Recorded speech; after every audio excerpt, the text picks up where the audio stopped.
ஓம் சைராம், ஜெய் சைராம்.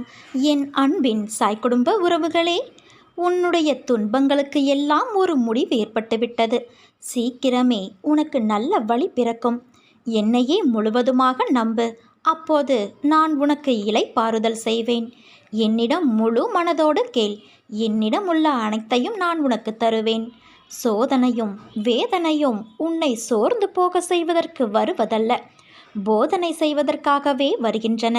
போதனையை உணர்ந்தால் உனக்கு சாதனையாக மாறும் என் குழந்தையே. ஒவ்வொரு நிலையை நினைத்தும் நீ ஏன் வேதனைப்படுகிறாய்? பிள்ளை நலனை நினைத்து வேதனை, இழந்து போனதை நினைத்து வேதனை, நோக செய்பவர்களை நினைத்து வேதனை. இப்படி வேதனை மேல் வேதனைப்பட்டு நீ எதை சாதிக்கப் போகிறாய்? உன் கவலையால் எதையேனும் சாதிக்க முடிந்தால் சொல்லேன்.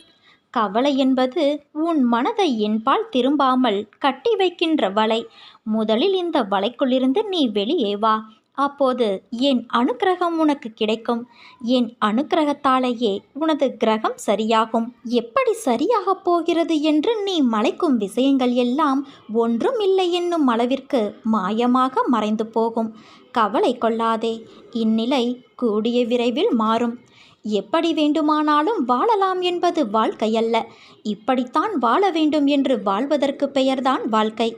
வாழ்வில் நீ வெற்றி பெற வேண்டுமானால் பயனில்லாதவற்றை பேசி பொழுதை வீணாக்காதே. பயனுள்ளதை பேசு, அல்லது மௌனமாக இருக்க பழகு. வாழ்வில் எவ்வளவு முன்னேற நினைக்கிறோமோ அந்த அளவிற்கு பலரின் அர்த்தமற்ற பேச்சுக்களை நீ சகித்து கொள்ளத்தான் வேண்டும். வாழ்க்கையில் நீ மகிழ்ச்சியாக இருக்க என்ன செய்ய வேண்டும் என்று யோசிக்க வேண்டுமே தவிர அடுத்தவர்கள் என்ன செய்கிறார்கள் என்று பார்க்கக்கூடாது. என் வார்த்தைகள் மீது நம்பிக்கை வைத்து செயல்படு. கவலைப்படாதே தங்கமே. உன்னோடு உன் சாய் தேவா நான் இருக்கின்றேன். நான் உன்னோடு இருக்கும்போது உன் கவலைகளை என் பாதத்தில் நீ சமர்ப்பித்த பின்னர் கவலை எதற்கு? என் மகிமைகளை கண்டும் ஏன் இந்த ஏக்கம் உனக்கு? உன் தந்தையும் நானே, தாயும் நானே. உன்னை படைத்ததும் நானே, உன்னை சோதிப்பதும் நானே. உன் சோதனை காலம் முடிந்த பிறகு நீ யார் என்பதை நீ அறிந்து கொள்வதற்கு நான் தரும் சோதனைகள்தான் இப்போது நீ படும் வேதனைகள். நம்பிக்கையோடும் பொறுமையோடும் இரு. அதற்கான பலன்கள் விரைவில் உன்னை வந்து சேரும். உன் பிரச்சனைகளை தீர்த்து உன்னை மகிழ்ச்சி வெள்ளத்தில் நான் மூழ்கடிக்கின்றேன். அதுவரை என் நாமத்தை ஜபித்து உன் கருமாக்களை என் துணையோடு கழித்து வா. நீ நம்பிக்கையோடு இருந்தால் நல்லதே நடக்கும். சாயிருக்க பயமேன்.